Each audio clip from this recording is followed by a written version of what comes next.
Hey guys, Jay here and welcome back to the channel. So don't forget to like, subscribe, comment, hit the notifications bell to stay informed. So we finally got an update on what is going to happen with Do Kwon in the weeks ahead. And honestly, whatever happens to him, as long as he's behind bars, that's probably going to be the most positive outcome for our ecosystem moving forward, because we just don't know what access he has chain wise. We don't know if he still has the ability to create false transactions.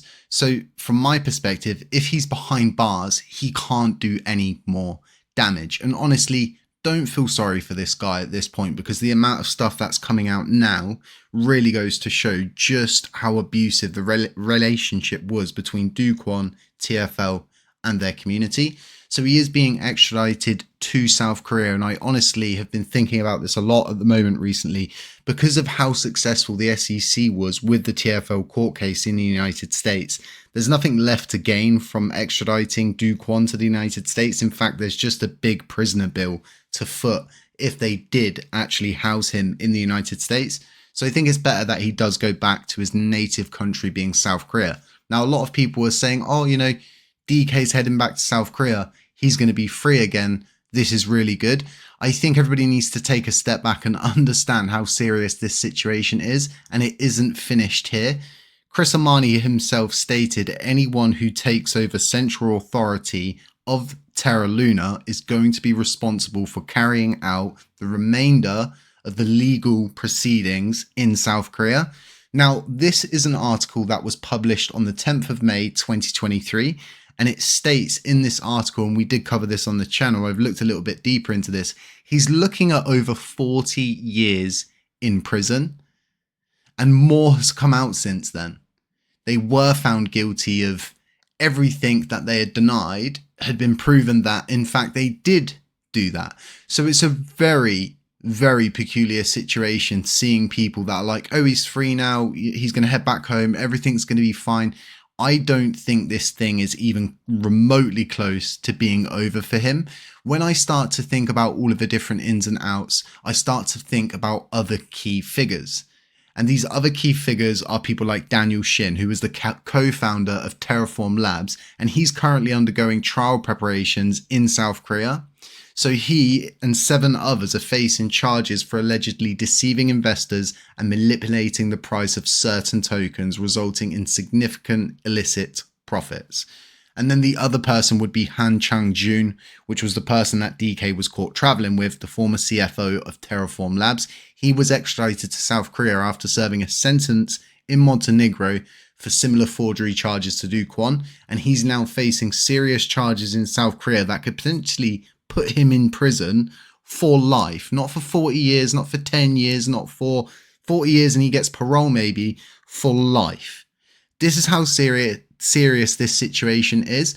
And the reason why I was saying don't feel sorry for Do Kwon is because of the simple fact that his family have gained so much from this. The people around him have gained so much, yet the people who invested in Do Kwon to help him achieve his vision, which failed and crashed, what did they get? Did they get to keep a house? Did they get any of these profits? And bearing in mind, right, these assets are worth $177 million.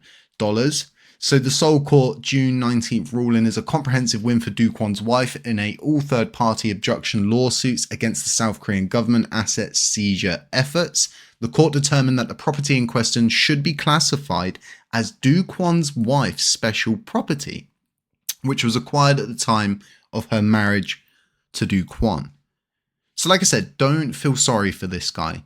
There are so many people that have been wrecked by this, and the repercussions are going to be continuing to happen for a very long time. There's going to be people who probably never ever recuperate from this. There's businesses that are simply never going to recuperate. People like Astroport also got hit hard during the crash. There's so many validators that got hit hard during the crash, and they're never getting that back. And it set a very negative attitude in the cosmos with validators, where they really don't want to ever commit to a situation where they put their all into a blockchain to end up with this. Okay, so we have got what seems like a final update from Genuine Labs before they move to the proposal stage so everybody can vote on it. So let's go over to Commonwealth. Let's take a look at what we've got over here. So I'm not going to go through, I'm not going to bore you with all of this because honestly, everything that they've done with this proposal is pretty good. But there are those two discrepancies. So what we have got is a pretty brief explanation of what is included in their implementation of this tax to gas. And the two discrepancies were making the sender pay for all of the taxes that the contract might forward. So for example, if you're using the Autocompound module, we pay for the fees. If this update goes through, that won't be the case. You'll pay for all of those fees moving forward, which might not be a good thing for holders. And you could understand why, because it really does impact small things like that in a huge way. So we'd have to do a video on it and break it down. But for me, that was definitely a breaking point for this proposal and the need for better communication and to go back and actually correct this before going to the proposal stage. But let's keep going through. And the other discrepancy was the fact that you would be able to use other token denoms. So they have updated us in this proposal with a little note down here at the bottom stating this tax to gas implementation will only be available for LUNC and USTC, and the community can vote on future update param proposals if there's a demand for other token denoms. I personally don't think that there should ever be any other tokens used apart from LUNC and USTC in those circumstances. Now, this is the part that's really got me confused. So as this proposal passes, we will merge our PR on Terra Classic Core repository as it's our final version in tax to gas. Otherwise, the implementation will be drop, and we Genuine Labs will move on with other paid per job proposals. Do note that drop has been highlighted and then boldened there. So they've done that to show you that they will be dropping tax to gas if it doesn't go through in the current state that it's in. So this is really interesting because this kind of forces everybody into a position of being the person that if you do vote no to this proposal, there's a possibility that they could more or less throw their toys out of the pram in the way and just be like, okay, well, we won't do tax to gas and we'll just go on to something else. And then it is down to the validators that said no, that you get where I'm going with this. So it's really interesting to see the route that they've gone with this, because if you consider the facts of communication, and if they had communicated better, we probably wouldn't be at this point right now. And then obviously the fact that they can't just change the issue with making the sender pay for all of the taxes, that's definitely a big issue for me. And like I said, that's a deal breaker. For me, that's why I would no vote it. I wouldn't want to put the fees on the user. It's not fair. So moving forward, does this feel like we've been pincered? Yes, kind of.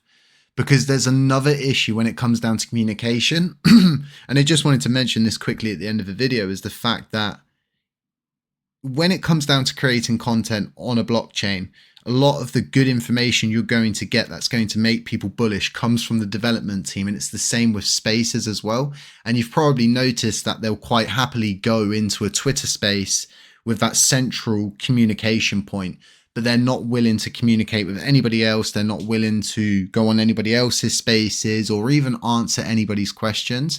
So although, right, you're getting good-ish work, we could be better in other areas.